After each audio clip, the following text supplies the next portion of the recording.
Bien, ahora sí, estimados colegas, muy buenas noches a cada uno de ustedes, reiterándoles el cordial saludo en nombre de nuestra institución, el Centro de Alto Rendimiento Docente. Ya contamos en sala con la presencia de nuestro capacitador, el profesor Marco Morales. Ya por la tarde hemos compartido el material que se va a trabajar.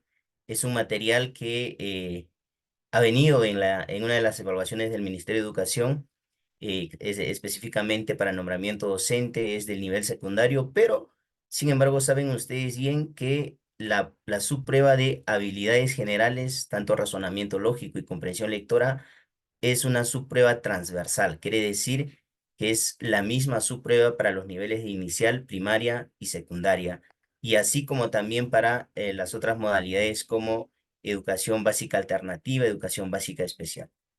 Ya, entonces, indicado esa situación, ahora sí vamos a otorgar el pase a nuestro capacitador, el profesor Marco Morales, para que pueda dar inicio a nuestra programación de esta noche. Sin antes, por supuesto, darle también la más cordial bienvenida, profesor Marco, a usted. Y colegas, a ustedes, pedirles que lo recibamos con fuertes palmas virtuales y desde ya desearles que disfruten mucho de estas 2 horas de trabajo y sobre todo que salgan ya bien fortalecidos. Profesor Marco, buenas noches, bienvenido una vez más a nuestra sala. Por favor, puede iniciar con nuestra programación de esta noche. Muy bien, ¿nos escuchamos? ¿Me escucha, maestro? Sí, profesor, sí, sí, lo escuchamos. Ya. Bien, muy buenas noches, estimados maestros. Vamos entonces a iniciar con la práctica del día de hoy. Estamos en estas 2 últimas semanas ya desarrollando de manera directa las prácticas que han sido parte de la evaluación. Ya, en consecuencia, empezamos entonces de manera directa con el desarrollo de los ejercicios, ya de los textos. Bien, el 2019 vino buena cantidad de textos, vino 5 textos. A ver, vamos recordando a medida que vamos a ir desarrollando los tipos de textos, el nivel de complejidad, aplicando obviamente el método láser que hemos nosotros desarrollado en las clases anteriores, en el sentido que nos ayuda a analizar profundamente y darnos cuenta respecto a la pregunta y respecto a las alternativas y el proceso de análisis, que viene a ser la segunda etapa muy importante de este método láser, ¿no? ¿Ya? Lectura rápida, análisis, síntesis, evaluación y respuestas, las alternativas. Fijarnos bien respecto a las alternativas. Bien, el primer paso entonces, ¿en qué consiste? El primer paso es la lectura rápida. Una lectura rápida, observar de repente las primeras oraciones, una lectura rápida, tenía un hermano pequeño y nadie más tenía. Hacía mucho tiempo, entonces ya me estoy dando cuenta que es un texto narrativo, ¿no? Hasta el momento, ya eso es una observación hipotética a priori que yo determino en base a los primeros enunciados. Nada hacía sin llevarlo consigo, sigue añadiendo acciones, ¿ya? De la historia. Vemos que es un texto continuo, es exclusivamente a base de palabras, es una elaboración a base de palabras. No vemos acá ningún gráfico, ¿no? No vemos ningún gráfico. Veamos las preguntas según el texto: ¿dónde permanecía el hermano pequeño? Eso quiere decir que nos invita a que nosotros hagamos una lectura también de todo el proceso, ya, de todo el proceso al momento de analizar. Bien, entonces, todo ello. Esa es la primera lectura, ¿no?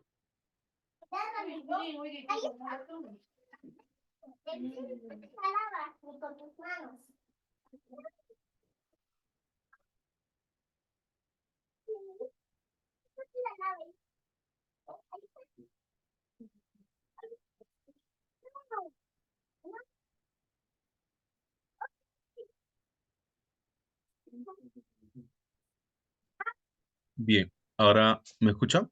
Buenas, ¿sí? Ya. Bien, entonces vemos que el lenguaje no es complejo y ahora sí arrancamos con la lectura analítica, que es una lectura mucho más profunda y no hay que subestimar a un texto narrativo así el lenguaje sea ligero, ¿ya? ¿Por qué? Por el tema de las alternativas. Tenemos que nosotros hacer una lectura muy clara, ¿ya? Respecto a lo que se está leyendo, ¿ya? En ese aspecto, por favor, les voy a pedir. Bien, dice acá, tenía un hermano pequeño y nadie más tenía. Si ustedes se dan cuenta, este verbo es muy importante, tener en cuenta. Es tiempo pasado, ¿ya? Tenía un hermano pequeño y a nadie más tenía. Entonces, quiere decir que eso ocurrió en el pasado, quiere decir que ya no tiene un hermano pequeño. Probablemente haya muerto, ¿no?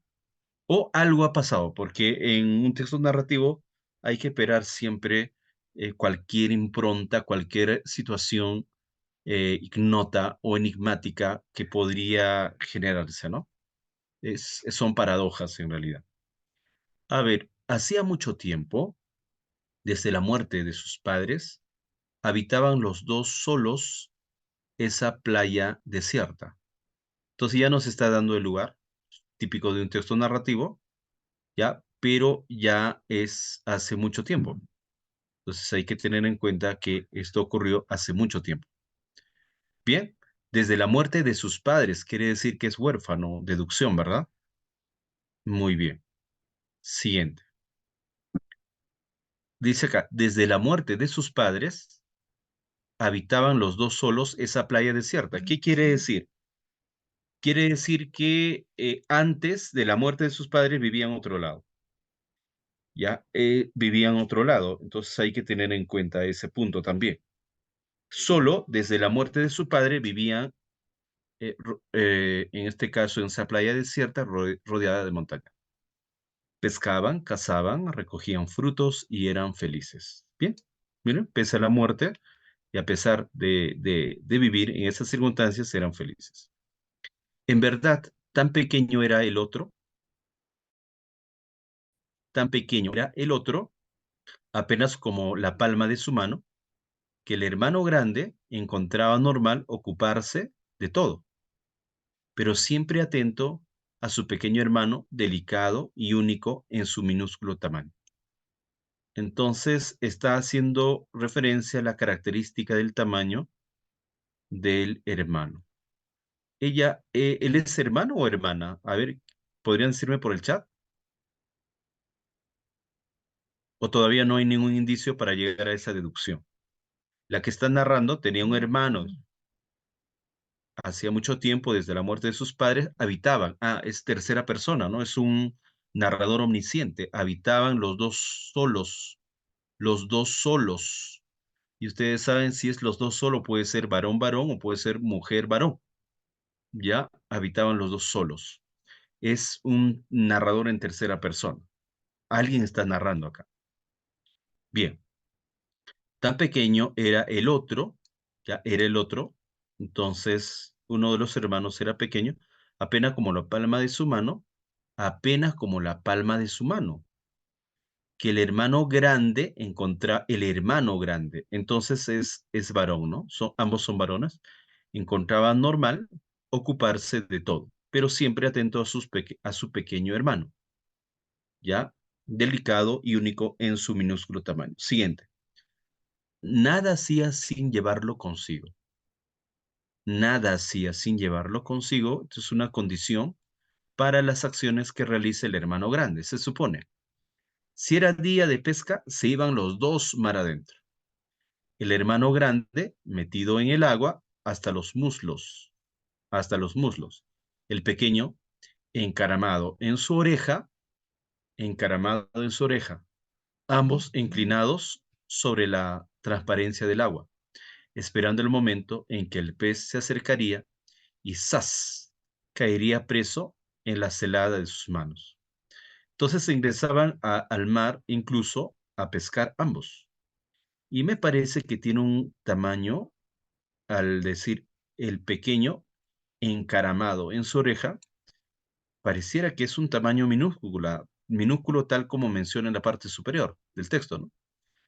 Si se trataba de cazar, salían al bosque. Ya, al bosque, el pequeño acomodado a sus anchas en la alforja de cuero de su hermano, quien daba largos pasos por entre los arbustos en busca de algún animal salvaje que les garantizara el almuerzo o de frutas maduras y jugosas que calmara la sed. Nada faltaba a los dos hermanos. Bien, vivían en una situación paradisíaca. Pero en las noches, sentados frente al fuego, la casa entera parecía llenarse de vacío. La casa entera parecía llenarse de vacío. Bien, se refiere en este caso a la casa natural, ¿no? Que había encontrado en la playa. Casi sin advertirlo, comenzaban a hablar de un mundo más allá de las montañas, preguntándose cómo sería si estarían habitando e imaginando la vida de aquellos habitantes. De una suposición a otra, la charla se ampliaba hasta el amanecer con nuevas historias que se ligaban entre sí. Generaban entonces historias, ya historias nuevas, producto de su imaginación respecto a cuál sería la vida más allá, ya más allá del horizonte de ellos, ¿no? Durante el día, los dos hermanos solo pensaban en la llegada de la noche. Eso quiere decir que la noche también les era amena por las historias que ellos generaban, momento en que habrían de sentarse junto al fuego a imaginar ese mundo que ignoraban. Ah, mira, o sea, era un momento de predilección la noche, de preferencia. Y la noche se fue haciendo mejor que el día. Este detalle está muy interesante. La imaginación más seductora que la realidad. Bien, ¿no creen acaso que esta parte podría ser incluso la concepción del autor, ¿no? El autor está queriendo, en el fondo, tratar de mencionarnos de cómo la literatura, a través de la imaginación, a través de la ficción, hace más interesante respecto a la realidad, ¿no? ¿Ya? Entonces, la realidad es más extraordinaria, es más maravillosa, o sea, que la realidad. O sea, quiere decir que la realidad es todo lo contrario, ¿no? Algo así, ¿no? O sea, siempre hay un trasfondo que hay que ir captando ya. Si es una lectura crítica también, ¿no? Hasta que una vez, ya cerca del amanecer, el pequeño, con firmeza, le propuso a su hermano salir de casa para viajar hacia ese mundo que desconocían. Y el grande se sorprendió de no haber pensado en algo tan evidente. Ah, mira, hasta haber pensado de que tenían que trascender ya esa geografía limitada que tenían, hasta eso le fue al hermano mayor extraño, ¿no? Se quiere decir que ni siquiera habían pensado ir más allá. No tardaron mucho en los preparativos. Reunieron algunas provisiones, tomaron pieles para enfrentar el frío, cerraron bien la puerta de su casa y se pusieron en camino. Montando encima de la cabeza del hermano, asegurando con vigor las redes de su cabello, el pequeño se sentía valiente, como si también él fuera alto y poderoso. Pisando tierras cada vez más desconocidas, el grande se sentía estremecer por dentro, como si también él fuera pequeño. Pero los dos cantaban, estaban juntos y aquella era su más linda aventura. Ah, mira, ahí está. Ingresaron a una aventura. Después de algunos días, el suelo dejó de ser plano. Ya, entonces cuando dice dejó de ser plano, quiere decir que ellos vivían sobre montañas, ¿no? Empinadas, ¿ya? Y comenzó la cuesta de la montaña. Dice, después de algunos días, el suelo dejó de ser plano. Ah, entonces si dejó de ser plano, quiere decir que ellos vivían en una llanura, ¿ya? Y entonces empezaron a llegar a zonas montañosas. Bien, y comenzó la cuesta de la montaña. Subieron por caminos antes abiertos por los animales, Desde la cabeza del hermano, el pequeño con determinación señalaba los rumbos más fáciles. El grande se aferraba a las piedras, rodeaba zanjones y bordeaba precipicios. Acampaban por la noche entre las rocas, envueltos en pieles, y al amanecer proseguían su lenta ascensión. Tanto subieron un día que, de repente, no hubo ya modo de subir más. Habían llegado a la cima de la montaña y desde arriba, extasiados, cansados, contemplaron por fin el otro lado del mundo. Ah, miren, entonces tuvieron que llegar a la cima de la montaña para contemplar el otro lado del mundo. ¿Dónde? En la cima. Bien, qué bonito era. En la distancia, todo era tan diminuto, limpio y bien dispuesto. Las colinas descendían, suaves, hasta los valles sembrados de huertos, los campos salpicados de aldeas y casitas parecían moverse a lo lejos. Alegres, los dos hermanos comenzaron a descender. Bajaron y bajaron por caminos ahora más fáciles, trazados por otros pies. Bien, entonces es la huella de aquellos habitantes del lugar que ellos ya estaban observando. Curiosamente, por más que avanzaban, las casas y las personas no crecían tanto como habían esperado.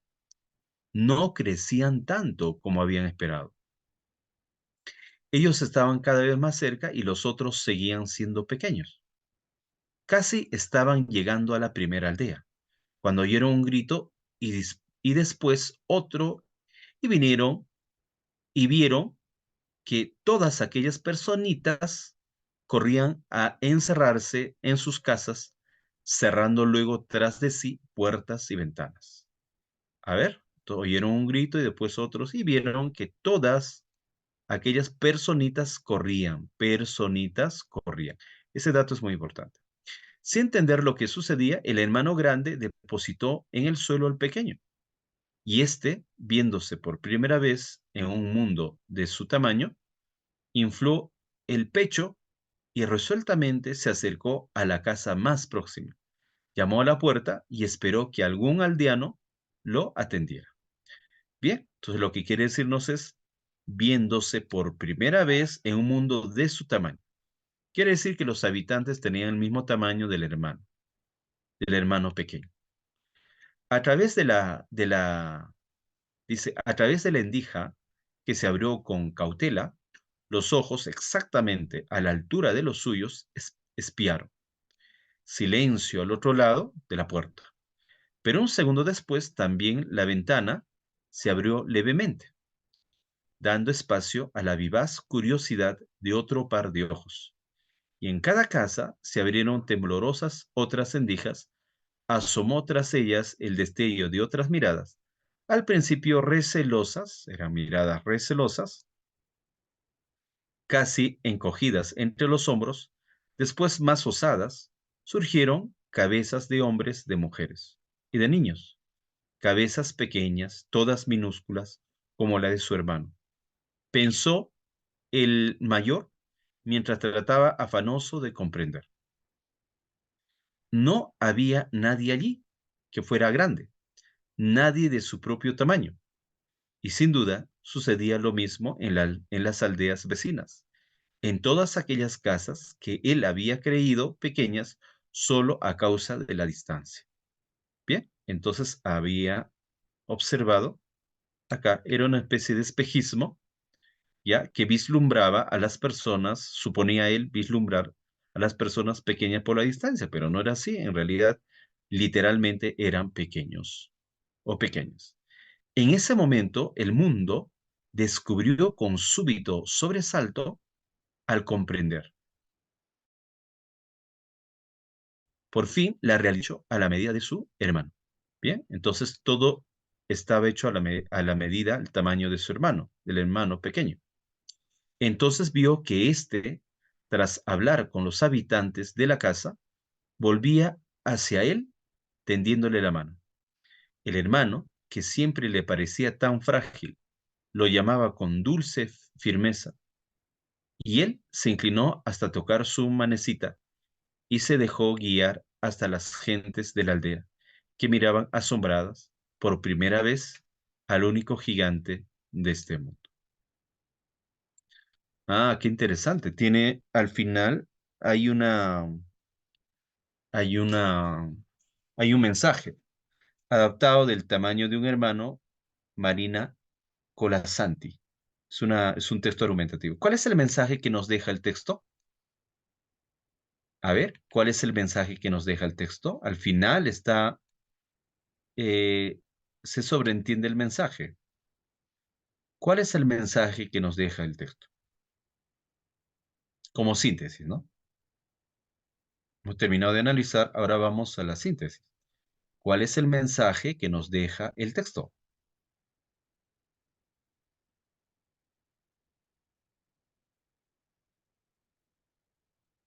A ver, ¿cuál es el mensaje que nos deja el texto? A escribir, a ver, le voy a escuchar. ¿Ya? Miren, para el gigante era normal ese tamaño y él pensaba que los tamaños eran el de él, ¿no?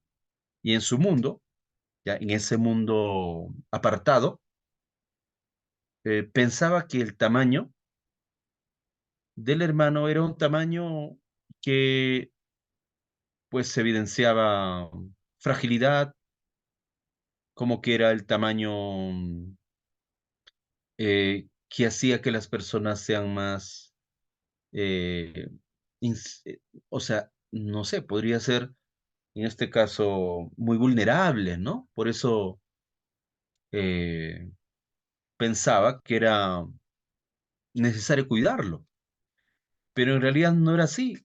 Cuando el hermano menor se reencontró, o perdón, se encontró con las personas de su propio tamaño, y el hermano pequeño también regresó empoderado, pensando que el tamaño normal era el de él, el del menor, ¿no? Y que era normal el tamaño de su hermano, ¿sí? Por ello terminó, bueno, se comprende que al final el único gigante era el hermano. Pero ahí acaba un aprendizaje. El amor de hermano sí se nota ahí, mayor. Se dio cuenta que él era el único gigante. ¿Ya? Tamaño del hermano, amor de hermano sin importar el tamaño. ¿Ya?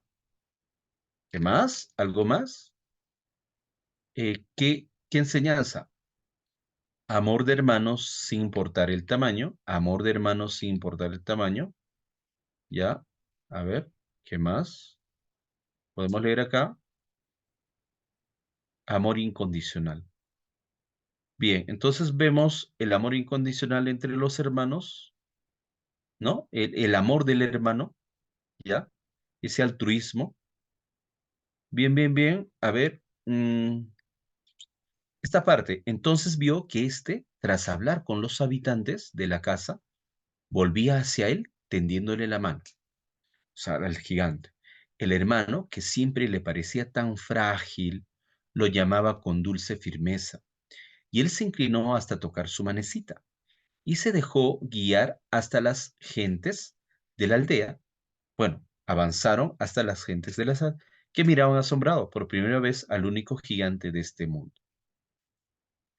Bien, ¿acaso no podría ser el hermano menor el tamaño de los seres humanos?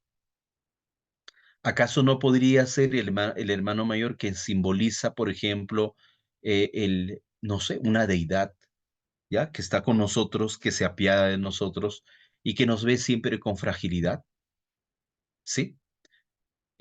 ¿Ya? ¿Acaso no hay una especie de jerarquía, ¿no? El que es más grande nos ve siempre con piedad, con fragilidad. Y nosotros en nuestro mundo, así como como las personas pequeñas en la aldea, vivimos pensando que este es nuestro tamaño, ¿no? ¿Ya? Y entonces, esto es nuestro tamaño, cuando en realidad hay una jerarquía, ¿no? Y el hermano mayor podría representar dicha jerarquía, ¿ya? Bien, entonces, ahora sí, dicho todo ello, vamos a empezar a desarrollar las preguntas, estimados docentes, del 1 al 5. Si ustedes notan, a ver, si ustedes notan del 1 al 5, vemos que las preguntas son semejantes al examen bueno, en realidad es el examen de nombramiento, son tres evaluaciones, tres alternativas, ¿no? Y una la que tenemos que elegir nosotros. Bien, tal como hemos ensayado ya en los días anteriores, vemos que tiene 5 preguntas, ¿ya? Bien, ahora vemos que también son preguntas, esta de acá de jerarquía textual, ¿ya? Miren, hay preguntas de jerarquía textual, hay preguntas de inferencia, vemos que también hay preguntas de orden, de estructura, ¿ya? Y hay preguntas respecto a al nivel literal, ¿no? Bien, estimados, ahora sí, nos vamos al chat y ustedes tienen solamente unos minutos para contestar. Todos, ¿ya? Los 379 maestros a dar sus respuestas. Vamos, tienen ustedes 2 minutos. Hay que leer atentamente la pregunta y también las alternativas. Empezamos, a ver, por el chat.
Vemos que la mayoría ha marcado la C,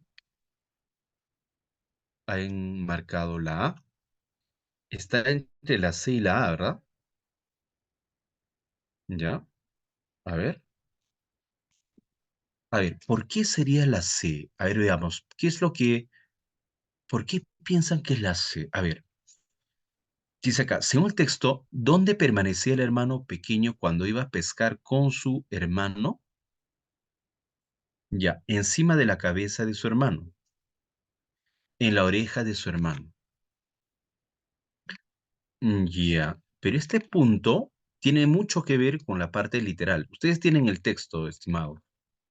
¿Ya? Entonces, ¿qué se hace? Se va nuevamente, cuando hay una pregunta respecto al nivel literal, nos vamos al párrafo donde está literalmente. Y dice acá, ¿no? Dice, si era día de pesca, se iban los dos mar adentro, el hermano grande metido en el agua hasta los muslos. ¿Ya? Eso es el hermano mayor. El pequeño encaramado en su oreja, ambos inclinados sobre la transparencia del agua. Encaramado, a ver, encaramado, ¿qué dice acá? Encaramado en su oreja. No es hasta su oreja, es en su oreja. Entonces, estimados, vamos a ver acá, encima de la cabeza. La oreja no está encima de la cabeza. No puede ser. No, pues la respuesta es la A. ¿Qué ha pasado con los que han marcado la C? No, pues vamos a postular. Quiero seguridad, por favor. Quiero seguridad, por favor. ¿Sí? A ver, pero bueno, vale que dudemos ahora. ¿Sí? ¿Se dieron cuenta ahora? Es literal, ¿ah? Teníamos que ir al texto, ¿sí? Cecilia. Bueno, Cecilia. Pero estamos en la práctica, ¿sí? Esto es ensayo, esto es práctica. Ya, esperamos que el resto de los maestros también se hayan dado cuenta para dar sus respuestas, ¿sí? ¿Ya? Bien, vamos ahora siguiente. Vamos al número 2. Al número 2. A ver, adelante sus respuestas para el número.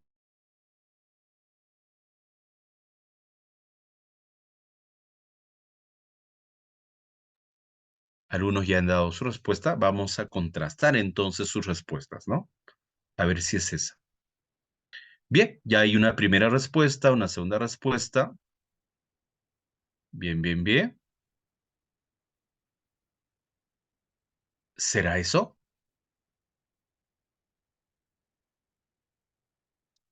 Bien, de acuerdo con el desarrollo de la historia, ¿cuál de los siguientes hechos ocurrió primero?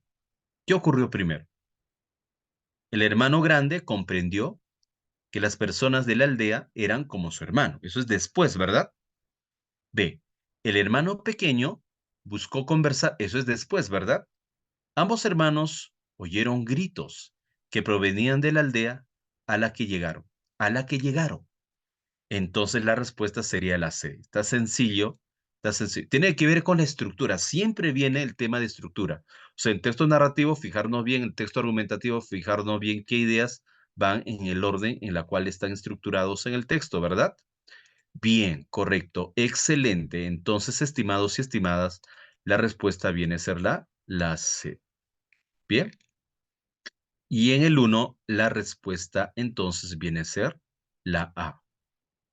Bien, ahora sí, nos vamos al número 3. Vamos al número 3. A ver, ¿cuál es la respuesta en la pregunta número 3? A ver, veamos.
Vemos que todo es la A y por ahí empezó a surgir la C.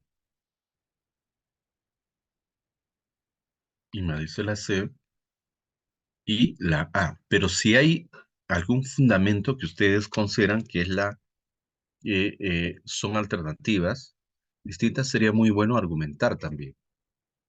Es una forma de aprender, desarrollar el pensamiento crítico, eso de argumentar por el chat. No hay ningún problema, les vamos a escuchar, ¿ya? Hay maestros que argumentan su respuesta, ya jugar esto de la argumentación va a ser muy interesante. Analizamos, porque hay otro que dicen la C y hay otro que dicen la B. A ver, ¿cuál de las siguientes ideas se puede deducir a partir de la lectura del texto? O sea, es una deducción, ¿no? Quiere decir que es una conclusión o es una idea que se obtiene de los datos literales del texto, pero no es algo literal, no es algo textual, ¿no? C, a ver, a partir del texto. Los hermanos se encontraban tristes por vivir solos en una playa desierta. No, la C es contradictoria. Si hemos marcado la C, estamos mal. No, ellos eran felices, hemos subrayado. Entonces la C es contradictoria, no es una deducción. Bien, el hermano grande sentía un gran temor por atravesar las montañas caminando. Ya, atravesar las montañas caminando. ¿Se podría deducir eso? Que ellos llegaron incluso a la cúspide, al fastigio de la montaña. Pero cantaban incluso, dice el texto, ¿verdad? Entonces no puede ser. E incluso fue una aventura maravillosa, dice el texto, literalmente. Entonces, no puede ser la B. El hermano pequeño solía acompañar a su hermano en la búsqueda de alimentos. Solía. Se concluye la A. Porque siempre, o sea, la palabra solía significa que era permanente, que era habitual. Y era así. No salían ni a pescar ni de caza, sino eran ambos. ambos se iban a realizar sus dos actividades. Por lo tanto, la respuesta viene a ser la A. Vamos ahora al número 4. A ver, en el texto, ¿cuál es el principal rasgo de personalidad del hermano pequeño? Del hermano pequeño. A ver, vamos a ver cuál es el rasgo.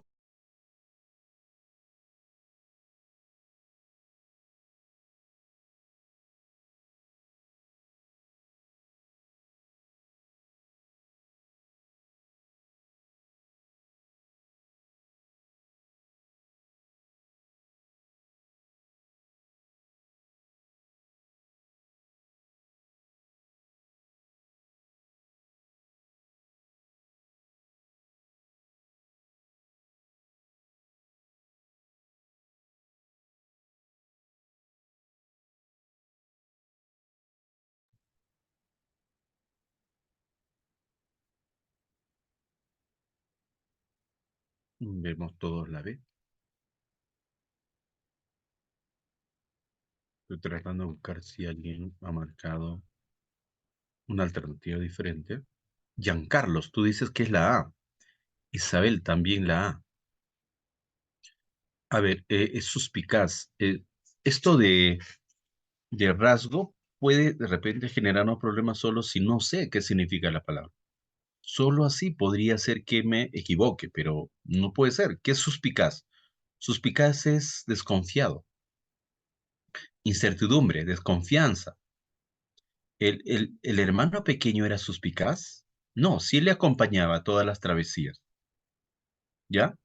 Entonces, la palabra suspicaz dice ahí, era valiente, efectivamente, eso dice literalmente. Caterina dice que era desconfiado. Hay una parte literal, Caterina, donde nos permite a nosotros, porque desconfiado podría vincularse con suspicaz, ¿ah? O sea, si fuera así, sería cierto, Caterine, ¿ya? Si fuera así, sería cierto. Caterina, si nos das la parte del renglón del texto, donde nos dice que es suspicaz, desconfiado, no hay problema. Ahora, ¿era indiscreto? No, no hay una situación de indiscreción, o sea, de descuidado, porque ambos hacían actividades compartidas, ¿no? Entonces, la respuesta incluso eh, por descarte es la B, ¿no? La respuesta por descarte es la B, ¿ya? Bien, pasamos ahora al número 5. ¿De qué trata principalmente el texto? Pregunta del literal. Es pregunta por jerarquía textual, ¿no? Ah, ya, muy bien, Caterina, correcto. El número 3, la respuesta del número 3, a ver, es es la A, es la A. Bien, a ver, vamos, ahora el número 5. ¿De qué trata principalmente el texto?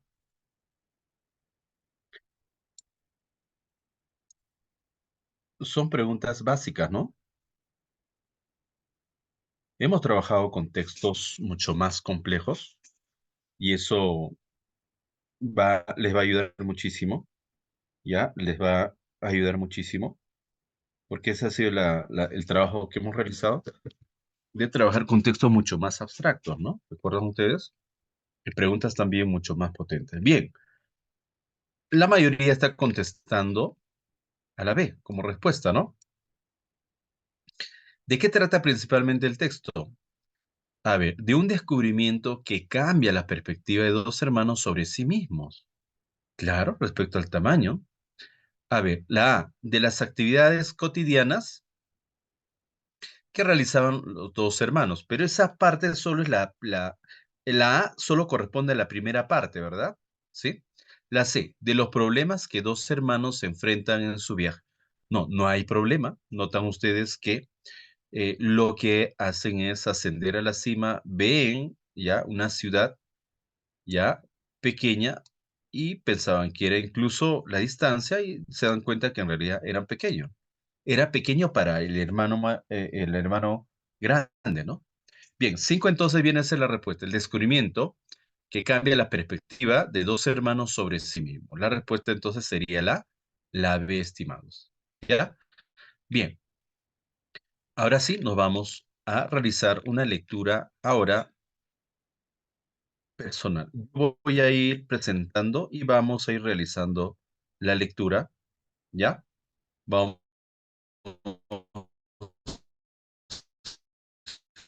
realizando la lectura. Bien, empezamos entonces. Ya, esta es lectura silenciosa, no les voy a apoyar esta vez.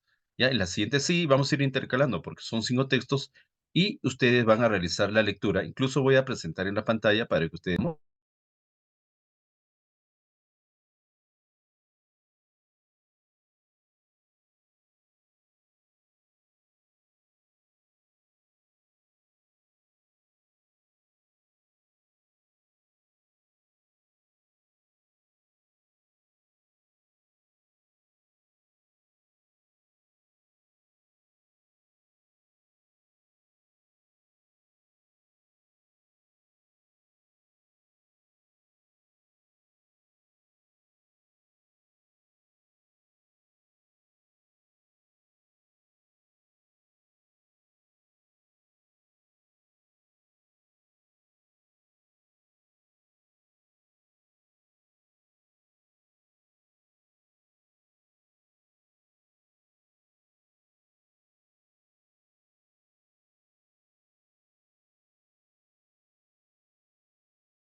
A los maestros que recién acaban de ingresar, estamos realizando una lectura silenciosa, ¿ya? La lectura silenciosa es lectura activa, o sea, subrayar, resaltar, y solamente con la mirada, con la mente, ¿ya? Estamos intercalando la primera lectura oral expresiva, esta es lectura silenciosa, la siguiente volvemos a realizar la lectura oral. Estamos analizando todos en silencio. Continuamos con el análisis en silencio.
Profesor Marco, su micrófono está apagado.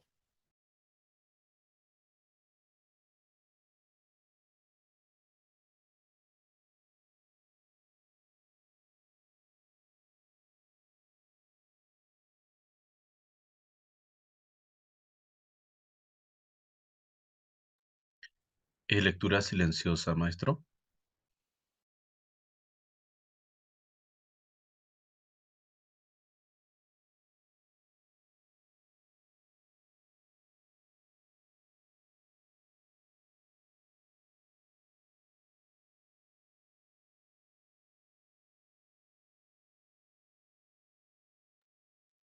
Vamos a terminar de manera oral esta última parte.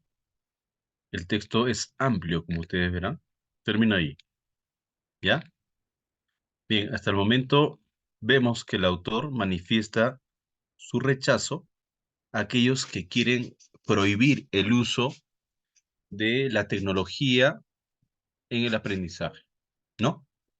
Y él, en este párrafo que nosotros acabamos de analizar, manifiesta que la idea no es que se utilice descontroladamente en clases, ya en lugar de utilizar en casa, lo hagan en clases, no, sino eh, que permita integrar ya al aprendizaje, ya ofreciendo, pero también tiene argumentos muy interesantes, si ustedes se dan cuenta. El asunto es que lo que menciona acá es que el mundo actual, o sea, de manera libre, cuando el estudiante sale del colegio, utiliza estos aparatos tecnológicos, inevitablemente. Entonces, ¿por qué? Y más arriba menciona, ¿por qué nosotros no podríamos enseñarle ya en el colegio el uso adecuado, el uso favorable de estos medios de comunicación, ¿no? Menciona, a ver, ¿dónde está? Evitar, ya, visión triste y restringida. Esa visión triste y restringida se refiere acá cuando dice que los profesores ya tienen una visión un tanto limitante en el sentido que ven que si nosotros vamos a permitir que los estudiantes utilicen estos recursos tecnológicos, las sesiones serán imposibles. Uno. Segundo, que habrá una distracción permanente o constante, ¿no? Esa es la preocupación de los docentes que están de acuerdo con quitarlos de la escuela. Y miren, quien ha implantado esa medida es un país altamente desarrollado, como Francia, ¿no? Bien, continuamos. Para que ello ocurra, cuando hace referencia a la integración de la tecnología, la educación debe evolucionar. Debe evolucionar. Quiere decir que eh, ya todo este problema ocurre porque la educación sigue en una situación retrógrada, obsoleta, y no hay una visión distinta, trascendente, y entonces ocurre esto porque no ha evolucionado. Y entonces el hecho que utilice debe evolucionar quiere decir que no ha evolucionado, ¿ya? Por diversas razones debe evolucionar. Seguimos educándonos con los mismos métodos del siglo XX, con los que se educaron nuestros padres y nuestros abuelos. Aún existe instituciones que buscan desarrollar aprendizajes basándose en un solo libro de texto, cuyo contenido es necesario memorizar y repetir en un examen. Entonces, está más o menos está describiendo a la educación actual de cómo es que se homogeniza pidiendo que los estudiantes lean y conozcan de memoria y mecánicamente solo un libro, ¿ya? Bien, entonces, ¿qué quiere decir? Que cuando uno lee esta parte, el autor está en contra de esa idea, en este caso, podríamos decir, un tanto monística, o sea, que solamente sea uno. Entonces vemos que el autor tiene una visión más heterogénea, más amplia. O sea, el autor estaría a favor, si nos preguntaran a través de una pregunta de extrapolación, el autor estaría a favor de que el estudiante respecto a un problema, ¿ya? Busque soluciones o fuentes que le sirvan como referencia en diversos libros. O sea, ni siquiera libros físicos podría ser, ya que él está de acuerdo respecto a la tecnología, ¿no? De avanzada. Entonces, incluso los alumnos buscaran fuentes físicas, pero también fuentes virtuales, ¿no? Y de esa manera se enriquecería o enriquecerían su visión, su perspectiva respecto al tema o problema que están investigando. Esa sería la idea del autor en base a esta información que acabamos de analizar, ¿verdad? Esto trae como consecuencia que se produzca la dependencia por una sola fuente, ¿no? Entonces, dependencia por una sola fuente. Entonces, el alumno piensa que la idea que se tiene es una idea absolutista, centrado solamente en un texto, y esa es la idea que sucede también cuando va a la universidad, ¿no? ¿Ya? O sea, no busca el rigor de fuentes, el rigor de la literatura, el rigor de los libros para poder analizar, ¿no? Bien, en muchos casos, los estudiantes se forman con la idea de que una información es indiscutible si está impresa en un libro o aparece en una pantalla. Entonces, ¿qué quiere decir? Quiere decir que lo que quiere decirnos el autor es que, o sea, ¿cuál es el error? El error es que se piense que la verdad está una fuente impresa o en una pantalla. O sea, ¿con eso qué quiere decirnos? Lo que quiere decirnos es que la verdad también se puede encontrar en las discusiones prácticas, ¿no? En ese intercambio de ideas en la práctica, en la realidad, ¿no? De los experimentos que uno puede realizar, también allí se pueden encontrar las verdades, ¿no? ¿Ya? Entonces, bueno, ese sistema obsoleto, decadente, según el autor, enseña que, primero, una sola fuente. O sea, no hay posibilidades, no hay, como que el autor también podría decirnos que el profesor no lleva a sus estudiantes a la biblioteca, ya sea virtual o ya sea físico, ¿no? A que encuentren allí un sinfín de alternativas respecto al problema que están investigando o al tema que están investigando, ¿no? Bien, otro, como que también se va formando al estudiante a que las verdades están solamente en dos fuentes, ya sea impresas o ya sea en pantalla. O sea, ¿eso qué quiere decir? En el fondo, creo que el autor quiere decirnos que acá lo que sucede es que por culpa de este sistema decadente es que los niños, cuando ya son ciudadanos, ya ven que la verdad está en las pantallas, cuando no es así, ¿no? Eso es más o menos lo que quiere decirnos el autor. En la educación básica, cada día más los mecanismos de verificación de fuentes resultan fundamentales, considerando que vivimos en una sociedad caracterizada por la hiperabundancia, ¿ya? Bien, y la saturación de información proveniente de Internet. Hasta ahora, la escuela no ha sido capaz de dotar a los estudiantes de las habilidades y herramientas adecuadas para lidiar con la gran cantidad de contenidos a los que tienen acceso, ¿no? Bien, entonces, eso es. Este sistema decadente, ¿ya? Según el autor, considera que Internet tiene un sinfín de información. Tanto es así que el profesor decadente o el director decadente dice, ¿para qué le vas a enseñar conocimientos, por ejemplo, no? Si el conocimiento ya lo van a encontrar en Internet, ¿ya? Pero si no le hemos enseñado a analizar información en Internet, si las verdades las encuentra, por ejemplo, a través de un smartphone, si las verdades los encuentra a través de un celular táctil, ¿no? ¿Y cuándo le hemos enseñado? Y entonces el autor dice, ah, mira, y encima lo vas a prohibir, ¿ya? ¿Por qué no le enseñamos a través de esa realidad, de ese aparato que siempre le es familiar, a buscar la verdad?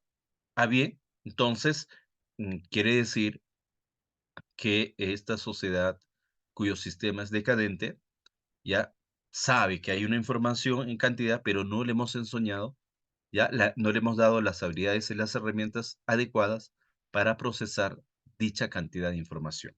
Decimos que hay información, pero ¿cómo has tú procedido para que ellos asimilen dicha información, ¿no?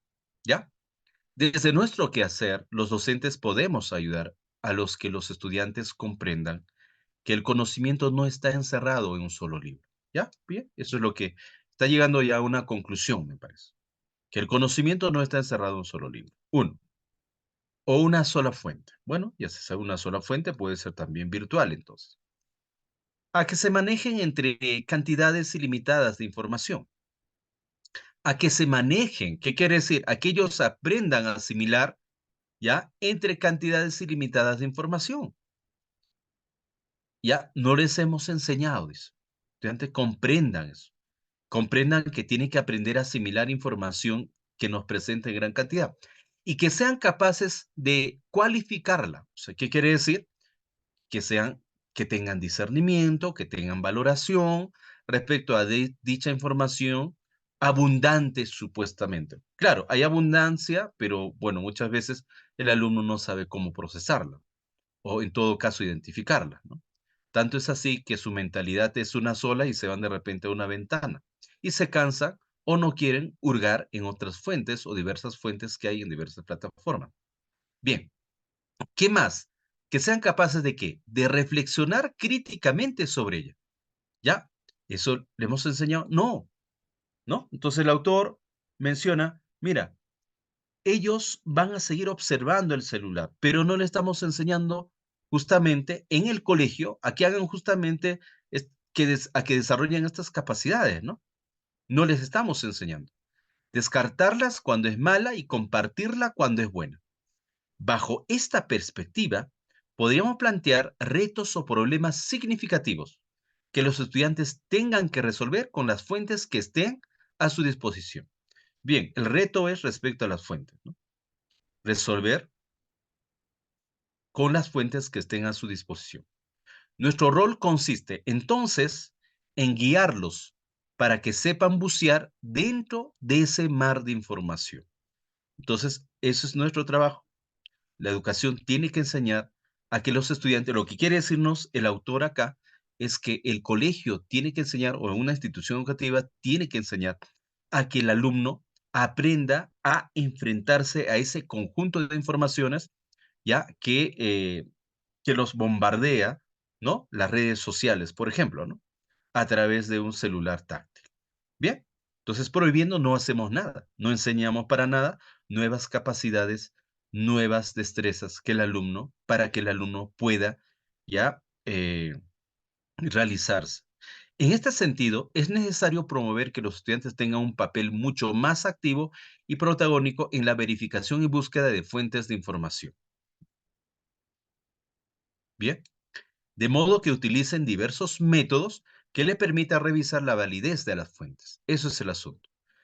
Ya hay que dotarles de diversos métodos para que revisen la validez de las fuentes de forma colaborativa. Así, en lugar de asumir el papel de referente universal, los docentes deben actuar como moderadores de las actividades.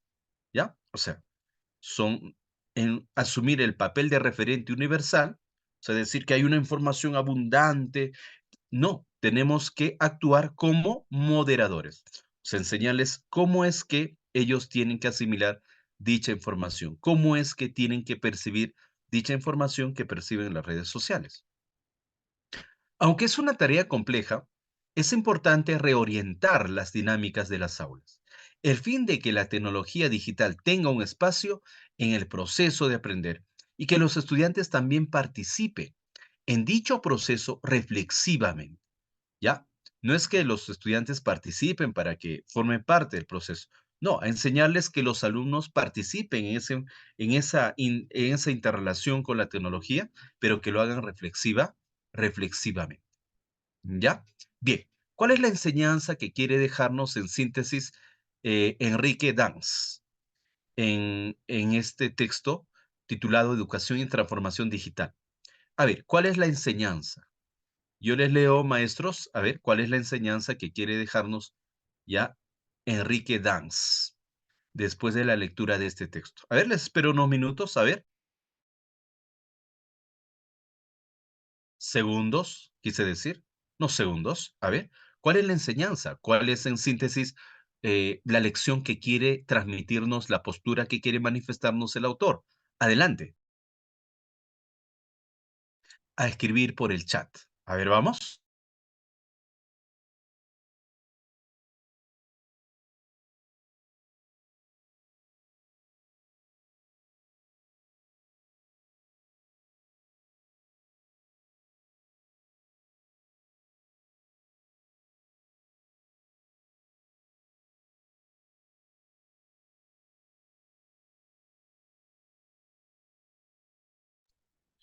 Veo que están construyendo sus textos. Muy bien.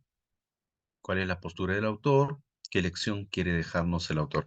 Muy bien, muy interesante cuando los maestros escriben respecto a, en síntesis, respecto a lo que quiere manifestarnos el autor. ¿Qué dice el primer colega? En que la tecnología puede ser buena en la educación siempre y cuando si la sabemos orientar para el buen uso de la educación. Correcto. Bien, excelente. ¿Ya? ¿Cómo se transforma la educación? Entonces, que es una frase inconclusa, ¿ah? Hay que tratar de redondear la idea.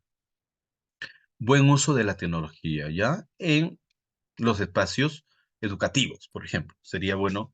A ver, ¿qué dice Nori? Dice, el problema no es la tecnología, el problema es que no le damos el uso adecuado. ¿Correcto, Nori? Bien, ¿qué dice Verónica? Dice que se debe incluir la tecnología, pero con responsabilidad. Con propiedad sería, con propiedad, Verónica. Bien, siguiente, el uso de la tecnología, ya. La tecnología se debe interesar en la educación. A ver, ¿cómo? La tecnología se debe insertar en la educación. Bueno, eso es el propósito, ¿no? ¿Qué dice Yasumi? Dice que debemos saber guiar a nuestros alumnos con la tecnología digital, conlleva, conllevar al buen uso de la educación. Y ya en el colegio, quién va, quién va a enseñar todas esas capacidades, todas esas valoraciones que tiene que realizar? No es afuera, tiene que ser en el colegio, ¿no? El buen manejo de la tecnología en la educación, correcto. Usar la tecnología adecuadamente con un fin educativo, correcto, Raúl. La transformación digital en la educación con el buen uso, ¿no? Con el uso apropiado, correcto, Bessie. ¿Qué dice Mónica? El autor aboga por un enfoque educativo que incorpore plenamente las tecnologías digitales, enseñando a los estudiantes no solo a utilizarlas como herramientas, sino también a desarrollar habilidades críticas como la verificación de fuentes, el pensamiento crítico y la responsabilidad en el uso de la información. La idea es que la tecnología debe ser vista como como una aliada en la educación, no como una distracción o un enemigo, y que es necesario transformar los métodos pedagógicos para adaptarse a los desafíos del siglo XXI. ¿Correcto? Bien. Mónica, como siempre, aportando con sus buenos comentarios. Jenny, la tecnología es una es buena siempre con ciertas restricciones. No, no, no, no, no. Jenny, no pongas palabras que el autor no utiliza. Nosotros estamos haciendo un comentario buscando en síntesis qué es lo que quiere decirnos el autor, pero ya no contaminemos con nuestras palabras, no contaminemos con nuestra posición, no contaminemos con nuestras ideas. Estamos tratando de auscultar qué es lo que el autor quiere decirnos. Nada más, ¿ya? Jenny, por favor, ya, esos términos son ya como opinión. Si le damos un buen uso, o sea, ¿qué dice el autor? Pues, ¿no? ¿Cuál es la enseñanza? Si le damos un buen uso a la tecnología, podemos realizar grandes cosas en el nivel educativo. ¿Correcto? Bien, excelente, estimados y estimadas. La mayoría ha comprendido. Me van a disculpar, no voy a leer todo. Vamos entonces ahora sí al número 6. ¿Cuál de las siguientes afirmaciones no se puede concluir del texto? A ver, ¿cuál es la idea que no podría ser una conclusión coherente con el texto? ¿Ya? ¿Cuál sería? El número 6. Empezamos entonces con nuestras alternativas. Muchas gracias a todos aquellos maestros que han escrito su punto de vista. Perdón, su punto de vista no, la respuesta respecto a la primera pregunta, ¿no? Ya, a ver, vamos. Respuestas.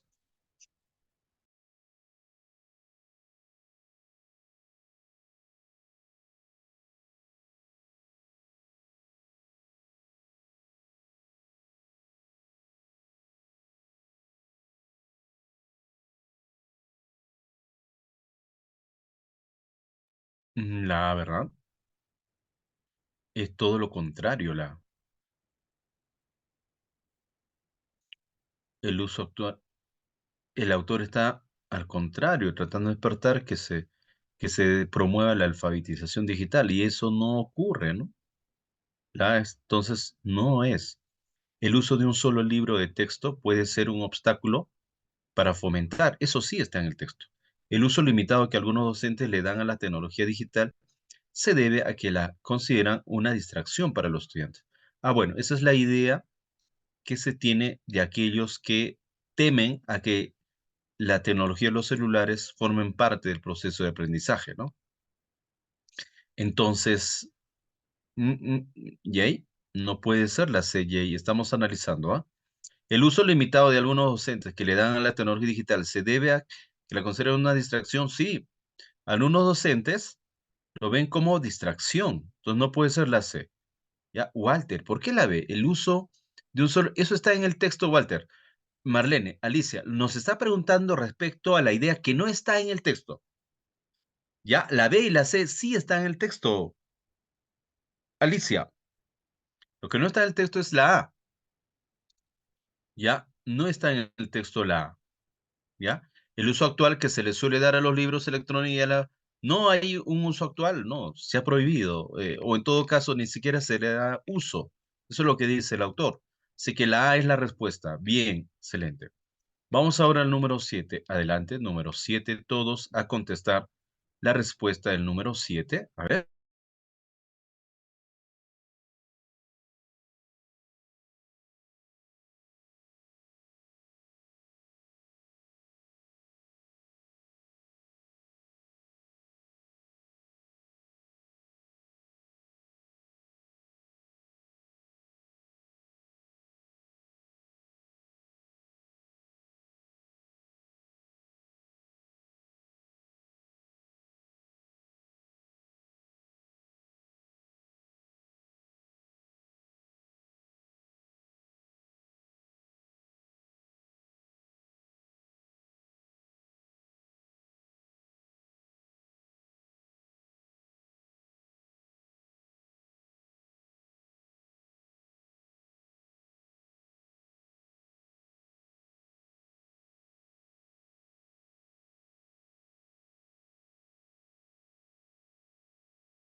Bien, la mayoría ha marcado la B, la A,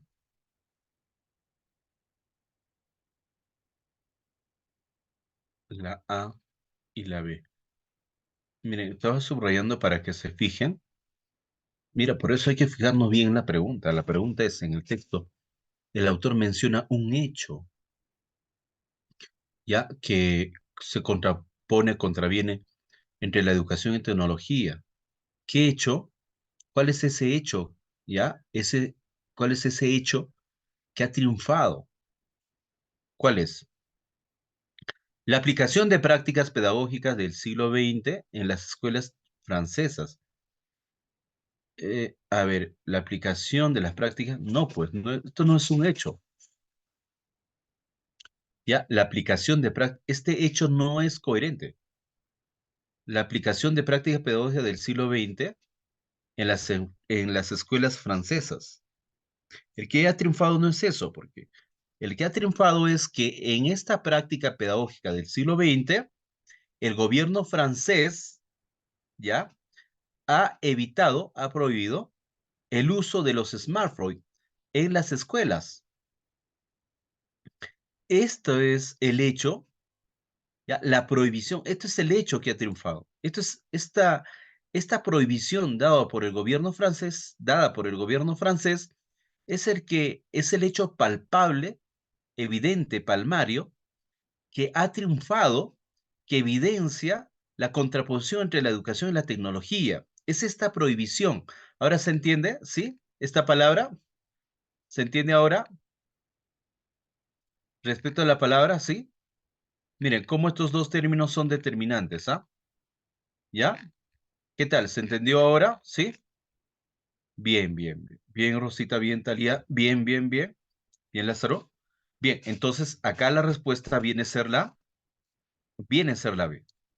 ¿Cuál es el hecho? El hecho es que el gobierno francés ha prohibido. Eso es el hecho. Y la pregunta, ¿cuál es ese hecho? ¿Ya? Bien, correcto. Vamos ahora al número 8, pregunta de jerarquía textual.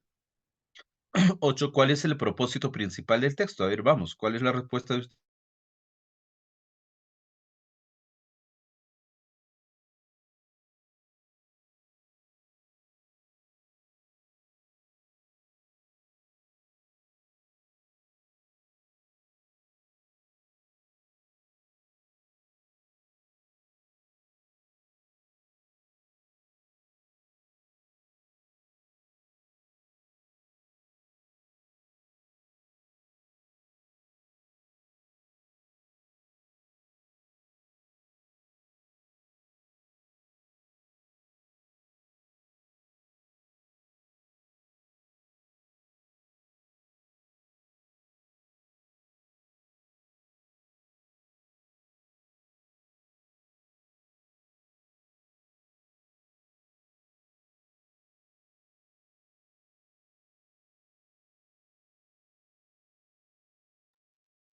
Veo que la mayoría está considerando la C, ¿no?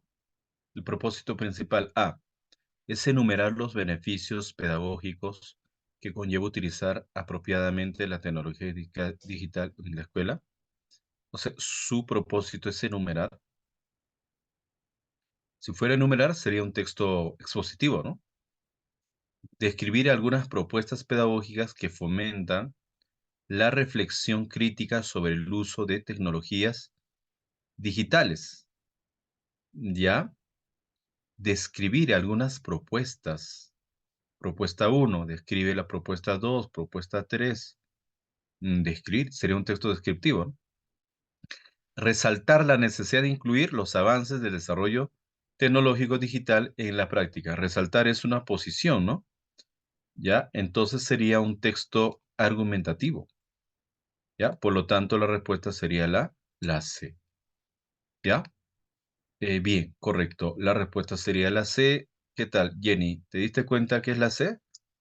Porque acá, Jenny, lo que nos está preguntando en el número 8 es el propósito principal del texto. Y el texto, como es un texto argumentativo, no expone, que sería la A, no describe, que sería la B, sino fundamenta, resaltando la necesidad de incluir los avances de desarrollo.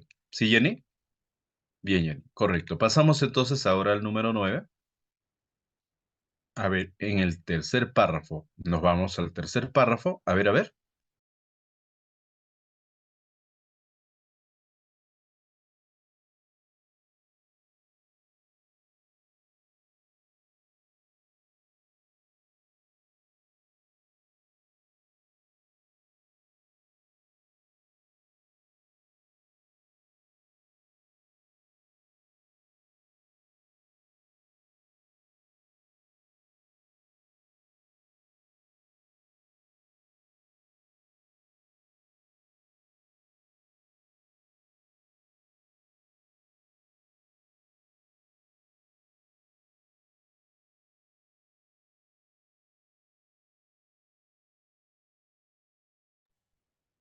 La C no puede ser, ¿no? Por descarte, ¿verdad?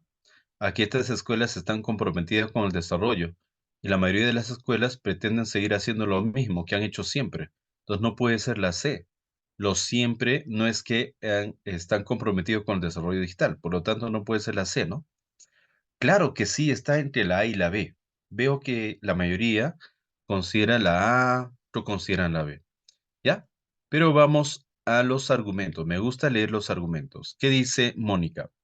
Mónica dice la B porque el autor critica que aunque las escuelas han introducido ciertas tecnologías digitales, lo han hecho de manera que no transforma realmente la enseñanza ni aprovecha las posibilidades que estas tecnologías ofrecen. Aquí esta escuela introduce la tecnología, sí, ya, pero de forma equivocada, ligera, de forma simple y anecdótica, ¿no? ¿Ya? Bien. Ahora, ¿qué dice la? A que estas escuelas procuran evitar que los estudiantes asistan a clases con sus procuran, ¿ya? Evitar que los estudiantes asistan a clases con su procuran evitar. No, ya está prohibido o en todo caso ya está dado, ¿no? Entonces la respuesta sería la B. Ya, la respuesta sería la B. Porque dice acá, pretenden seguir haciendo lo mismo. ¿Y qué es lo mismo? ¿No? Lo superficial, lo anecdótico. Bien, pasamos al número 10. A ver.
Bien.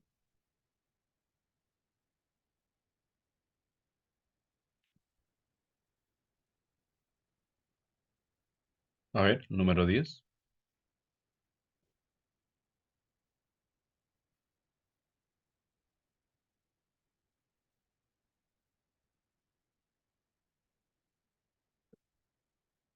A ver, en base a este texto,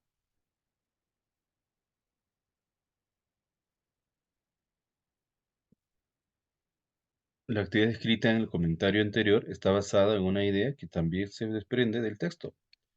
¿Cuál es esta idea del texto? Son textos paralelos, ¿no?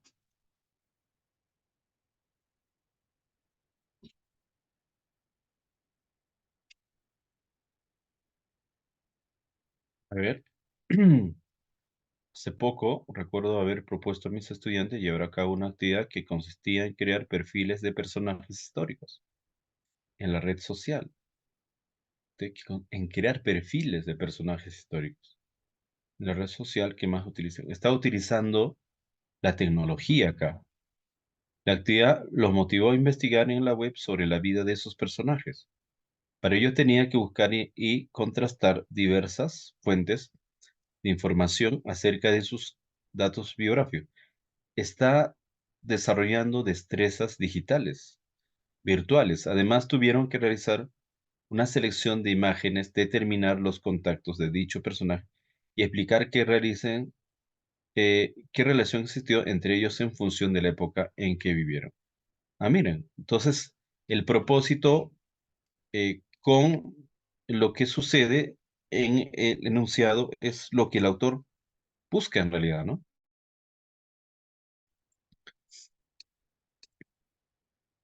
Ya, a ver. La actividad escrita en el comentario anterior está basada en una idea que también se desprende del texto. ¿Cuál es esta idea?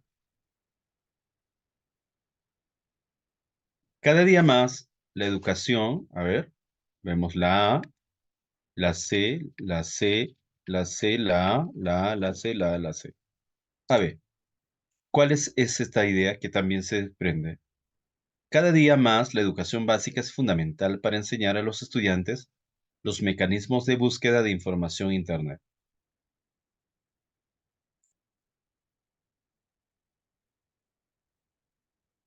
Pero la educación básica es fundamental para enseñar a los estudiantes los mecanismos de búsqueda de información, pero eso de mecanismos de búsqueda de información, a ver, constituye, a ver, esto de acá, mecanismos de búsqueda de información en Internet constituye, a ver, una idea que se desprende de ambos textos. Un adecuado proceso de alfabetización digital puede contribuir a que los estudiantes se desenvuelvan con responsabilidad en el contexto que los toca vivir. Claro, esto es lo ideal, ¿no? El reto de la educación actual consiste en integrar la tecnología. Claro, esto sería. Se desprende del texto que se integre el aprendizaje con la tecnología, ¿no? Aprovechando los estudiantes ya conocen sobre ello. Entonces, la respuesta acá sería la C. La respuesta sería la C, ¿no?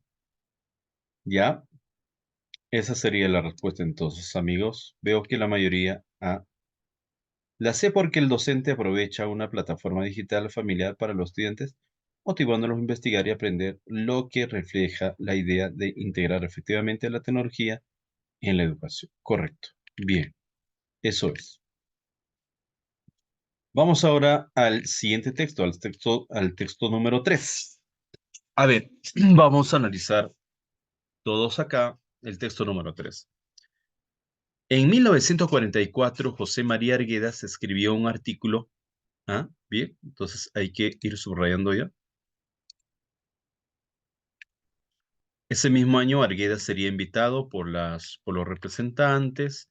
Además, se implementaron los núcleos educativos comunales. De otro lado, el despliegue presupuestal para el sector educativo.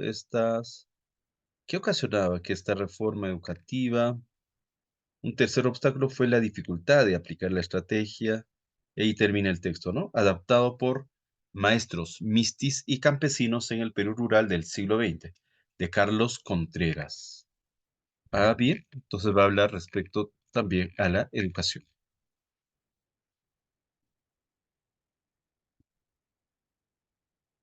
Bien, el año muy importante. En 1944, ya, siglo pasado, José María Arguedas escribió un artículo, escribió un artículo en el que proponía un método para promover el desarrollo de la lectura y la escritura en la población quechua hablante del Perú. Bien, entonces proponía un método para promover el desarrollo de la lectura y la escritura en la población quechua hablante del Perú. ¿Ya? Un método de desarrollo de la lectura. Si los indígenas no conseguían hablar ni leer en castellano, esto se debía a que no se les enseñaba. Primero, a leer en su propia lengua. Ah, ahí está. Entonces el método consistía a que primero tenían que aprender a leer en su propia lengua. No existían materiales educativos, ni se contaba con un alfabeto más o menos estándar para fomentar la lectura en esta lengua. Ya no existían materiales, entonces, educativos. Así, para Arguedas, la alfabetización en quechua haría que los indígenas aprendan a leer y escribir exitosamente y esto afirmaría su identidad cultural. Ah, muy bien. Eso es el método y explica, creo que lo que ya hemos entendido. Se trataba, además, de una cuestión estratégica. Había estrategia. Según él, la población quechua hablante podría sentirse motivada a leer y escribir en castellano, lo que le abriría las puertas hacia la modernidad que se producía en los centros urbanos del país. Bien, entonces podría sentirse motivada ya a leer y escribir en castellano. La primera motivación básica sería que lo hagan en quechua, ¿no? Ese mismo año, Arguedas sería invitado por los representantes del sector educativo estatal a dialogar junto con José Antonio Encinas y Luis Valcárcel para la gestación del proyecto educativo indigenista. ¿Ah? Muy bien. ¿Ah? Habló con Encinas, José Antonio Encinas, el maestro. Las ideas pedagógicas y lingüísticas que Arguedas compartió en este diálogo se concretaron desde 1945 en una serie de medidas realmente ambiciosas. Era un proyecto ambicioso. Aparte de la alfabetización en quechua, otro frente de este proyecto educativo fue el mejoramiento salarial de los docentes en la sociedad rural. ¿Ya? Bueno, salarial y alfabetización en quechua. Asimismo, se decidió ampliar la gratuidad y obligatoriedad de la enseñanza a los 3 primeros años de la secundaria. Se dispuso también que las haciendas donde vivieran 30 o más niños en edad escolar estuvieran obligadas a abrir una escuela sostenida por el propietario. Ah, qué interesante. Bien, maestro Arriegas. Además, se implementaron los núcleos educativos comunales. Núcleos educativos comunales. Esto consistía en la creación de una escuela central, alrededor de la cual se agrupaban 15 o 20 escuelas. La primera debía controlar la marcha de estas a través de inspecciones periódicas, ¿ya? El control. Los docentes debían ser quechohablantes, especialmente los de la escuela central. En 1947 funcionaban 320 escuelas dentro de este sistema a un par de regiones, en un par de regiones, y superarían las 1.500 en 11 regiones en las décadas de 1950. Avanzaba entonces la propuesta.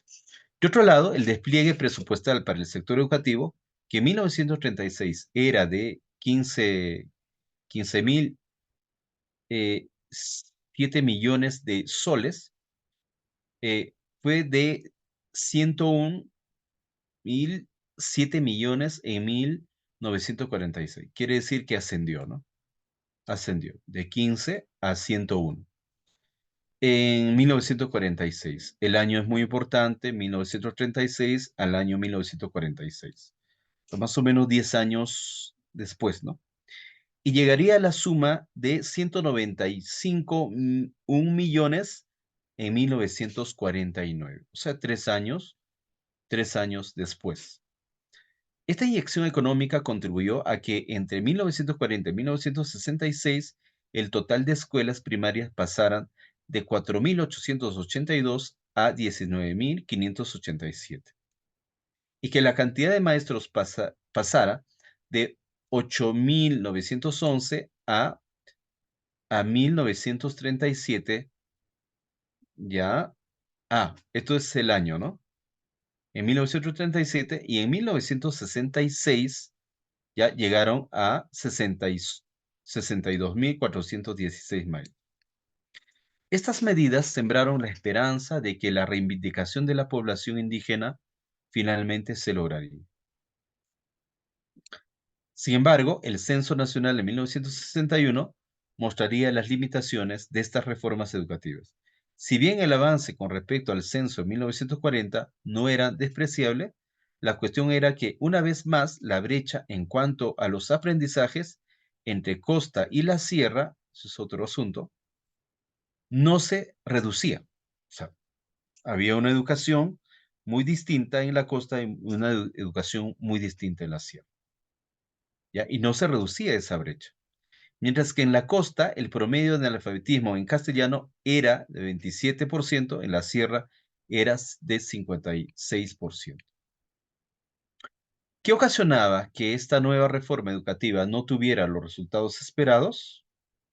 A ver, ¿qué ocasionó? Queremos saber. Para empezar, el desinterés de la propia sociedad campesina.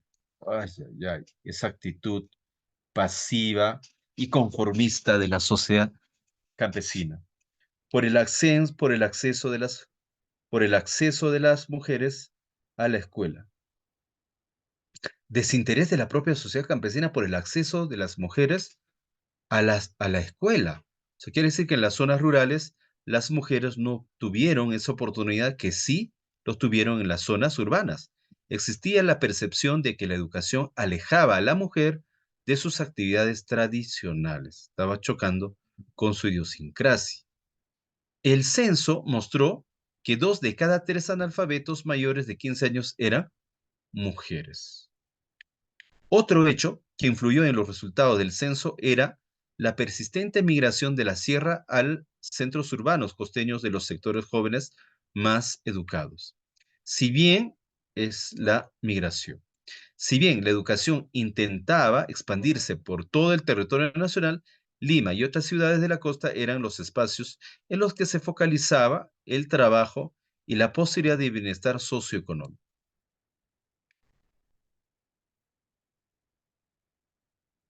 ¿Ya terminamos? Un tercer obstáculo fue la dificultad de aplicar la estrategia de alfabetización en quechua. La dificultad de aplicar fue una dificultad. Por un lado, la formación de alfabetizadores y maestros quechohablantes y la elaboración de textos y materiales educativos en quechua resultaban complicadas y muy costosas. Complicadas y costosas, ¿no? El hecho que se generen materiales y también se formen a los docentes, ¿no? Bien. Por otro lado, los padres de familia campesinos consideraban que dicha estrategia solo hacía más lento el aprendizaje del castellano. Los padres de familia consideraban que no tenía resultados, que ese proceso los hacía más lento el aprendizaje del castellano. Ellos querían ya aprender el castellano y punto.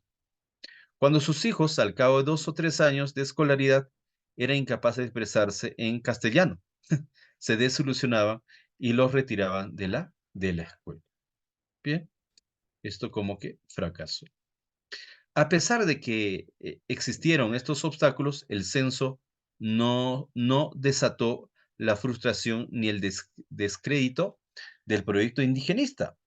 Se había cobrado ya la convicción de que la educación era un proceso a largo plazo.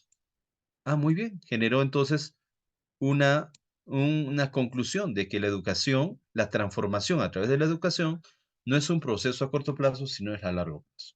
Los resultados del censo, más bien, ayudaron a comprender que la mejora de las condiciones de vida de los indígenas en el Perú necesitaba no solo de innovaciones en las estrategias educativas, sino sobre todo, ya, sino sobre todo de profundas reformas socioeconómicas. Era necesario realizar profundas reformas socioeconómicas, que no solo era innovar estrategias educativas, sino era el aspecto económico. Esta toma de conciencia fue quizá uno de los aportes más relevantes de lo que implicó el proyecto educativo indigenista. Bien, entonces ahora sí, nos vamos al número 11, todos, ¿ya? A ver, vamos, número 11. De acuerdo con el primer párrafo del texto, ¿por qué para Arguedas era una cuestión estratégica de que la población quechohablante fuera alfabetizada en su lengua materna? ¿Por qué? Arguedas tenía su posición, ¿no? Su punto de vista, ¿ya? Para persuadir a que se tenía que empezar primero por el quechua. ¿Por qué? Alternativas. Ya, correcto. Erika ya nos dio su respuesta. ¿Por qué? Isabel también, correcto.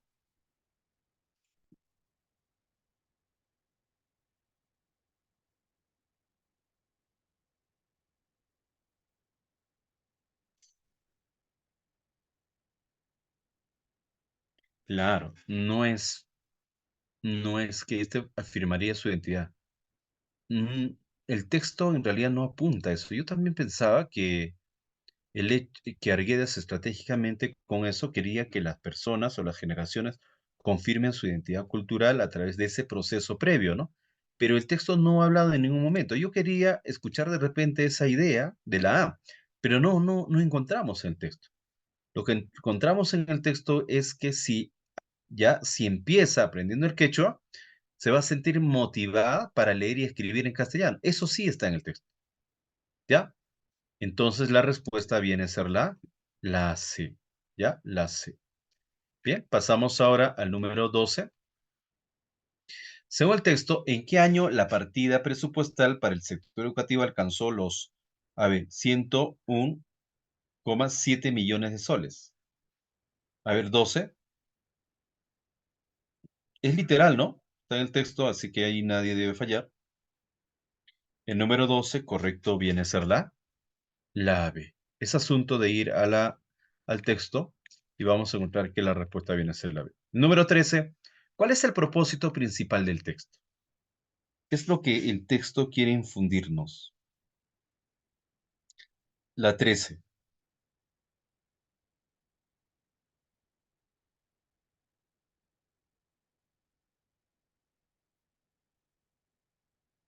No puede ser la A, ¿no? Porque dice distintas medidas y no hay distintas medidas. La C, exponer las ideas fundamentales que sustentaron el proyecto educativo. No, no es que está haciendo una exposición. Les debo conocer en qué consistió el proyecto educativo indígena y cuáles fueron los resultados. La respuesta sería la B, ¿verdad? Correcto, muy bien. 14. ¿Cuál de las siguientes afirmaciones no se puede concluir del texto? 14. ¿Cuál no se puede concluir del texto?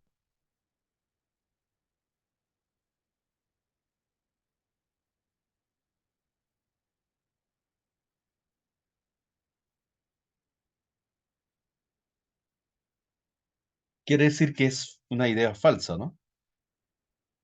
En la década de 1940 hubo un importante despliegue presupuestal que contribuyó al logro de algunas de las metas. Eso sí está en el texto, ¿no?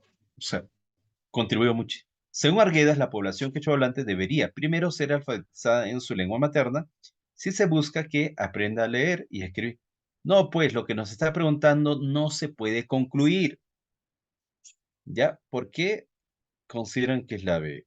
Elena, María, Angie, ¿por qué Julia? ¿Por qué Yolanda? ¿Por qué Silvia? Consideran que es la B, si la B está en el texto. Fíjense la pregunta.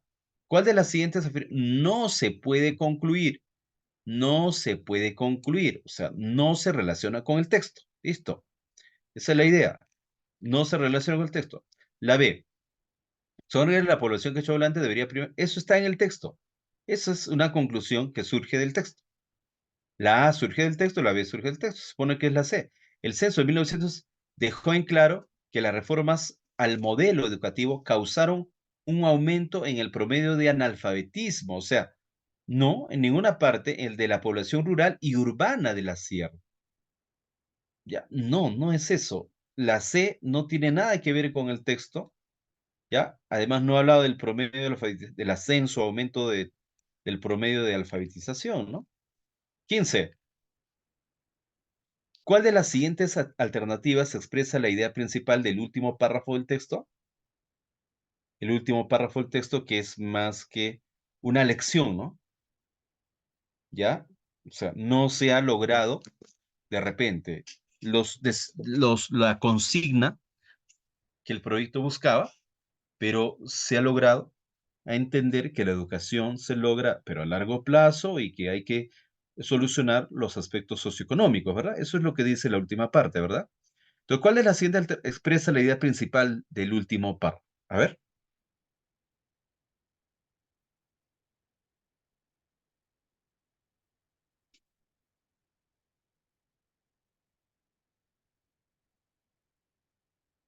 la A, ¿no? Porque habla de reformas socioeconómicas, además educativas, ¿verdad? Correcto, la A, la A, la A. Por ahí también la C, y la mayoría la C. ¿Por qué la C? A ver. Existieron diversas dificultades que impidieron No, pero eso no es una idea principal que se quiere sacar. La aplicación de las reformas educativas del proyecto indigenista propuesto por Rivera. Existieron diversas No, esas dificultades incluso están en el párrafo anterior. Acá lo que nos está diciendo que es que en el último párrafo, cuando nos habla de que la educación debe ser eh, todo un éxito, siempre y cuando sea a largo plazo, y también nos habló del aspecto socioeconómico. Y esa respuesta no está en la C, estimados y estimadas. Está en la A. Esta es la conclusión que nos lleva el párrafo número, el último, ¿no? Bien, vemos entonces, sí, acá la mayoría. Algunos también han marcado la B. El censo de 1961 no desacreditó la idea del proyecto indigenista, ya que se tenía la convicción de que la educación era un proceso a largo plazo. Claro, pero eso no está en el último párrafo, la B. La respuesta entonces sería la A. Bien, estimados y estimadas, entonces de esta manera hemos concluido con el texto, ya, con el texto, em, bueno, hemos practicado directamente con los textos, las alternativas, la forma como a nosotros ya nos van a evaluar. Hay que tener en cuenta entonces ese punto y hacer un análisis riguroso. No se olviden que hay que regresar todavía al texto, ya, y esperamos que, me parece que con esto ya concluyen las clases, los talleres, ¿sí? ¿La evaluación es este domingo o me equivoco? A ver, maestro. Profesor Marco, sí, buenas noches, profesor. Sí, efectivamente, profesor, esto sería nuestra última clase el día viernes. Los colegas de inicial se están sometiendo a la evaluación y el día domingo los colegas del nivel primario, ¿no? Me refiero a los colegas que están inmersos en esta sala. Entonces, a nosotros como institución nos queda agradecerle profundamente por su profesionalismo, por su aporte a nuestro grupo, al grupo que ha depositado su confianza en nosotros y en el equipo de staff de capacitadores que tenemos, ¿no? Muchísimas gracias. Ha sido muy atinada la participación y muy importante y valioso el papel que ha desempeñado usted durante este periodo de preparación. Seguramente los colegas, al momento de desarrollar las pruebas o las preguntas de comprensión lectora, van a recordar mucho tantas sesiones, tantas noches que hemos tenido con su persona. Muchísimas gracias una vez más en nombre de nuestra institución, en nombre de todos los profesores quienes han depositado su confianza en nuestra institución, profesor Marco. Estaremos volviendo a reaperturar nuevamente para el siguiente año el proceso de preparación para nombramiento. Muchísimas gracias una vez más y desearle muchos éxitos, por supuesto, también en toda la vida profesional que usted viene desarrollando en los diferentes campos, no solamente en la educación básica regular, para informar quizá a nuestro participante, ¿no? El profesor Marco, que también desempeña labores para los profesionales en los diferentes campos del mercado laboral, ¿no? Entonces, por supuesto, también en esta oportunidad aportando para los profesores en realidad de todo el Perú, porque en sala tenemos profesores inmersos de todo el país. Una vez más, profesor Marco, muchísimas gracias. Mil bendiciones en toda Muchas la gracias. trayectoria profesional que usted viene desarrollando. Muchas gracias, maestro, por haberme brindado este espacio de haber compartido todos los miércoles con los maestros y maestras. Bueno, me despido sin antes desearles lo mejor, las mejores, ¿qué podríamos decir? Las atinadas actitudes y destrezas a poner en práctica ya en el momento del examen. Simplemente concentración, seguridad, equilibrio y saber que nosotros sí podemos. Así que éxitos y que les vaya bien. Ha sido un gusto. Nos vemos entonces. Gracias, maestro. Muchas gracias. Muchísimas gracias, profesor Marco. Excelente. Muchísimas gracias, colegas. Muchísimas gracias a todos. Entonces, ya vamos concluyendo de esta manera nuestra clase de esta noche. Mañana será un nuevo día, un día bastante tedioso, bastante quizá cansado, pero va a ser al final recompensado, ¿no? Buenas noches. Nos vamos despidiendo de cada uno de ustedes. Bendiciones.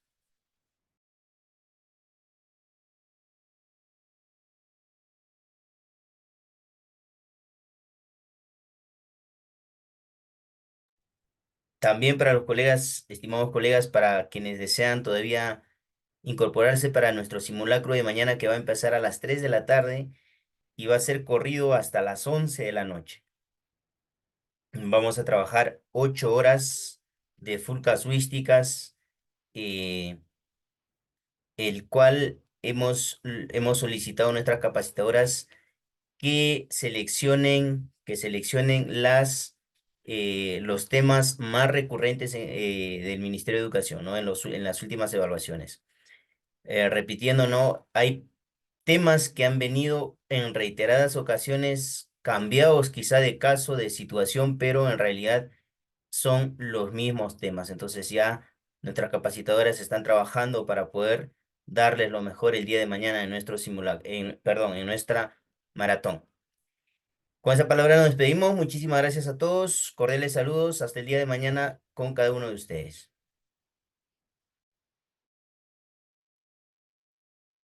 Colegas, hay que tener cuidado. Hay dos colegas que me han escrito el día de hoy en decir de que el domingo es la evaluación de educación inicial. Hay que ingresar a la plataforma del Ministerio de Educación y hay que ver dónde nos toca evaluarnos y cuándo nos toca evaluarnos. A nivel nacional, la evaluación para el nivel inicial es el día viernes y para el nivel primario es el día domingo. ¿Ya, colegas? Hay que tener en claro. Muchísimas gracias. Sí, viernes es inicial, domingo es primaria. ¿Ya? Muy bien, ahora sí, buenas noches, hasta el día de mañana.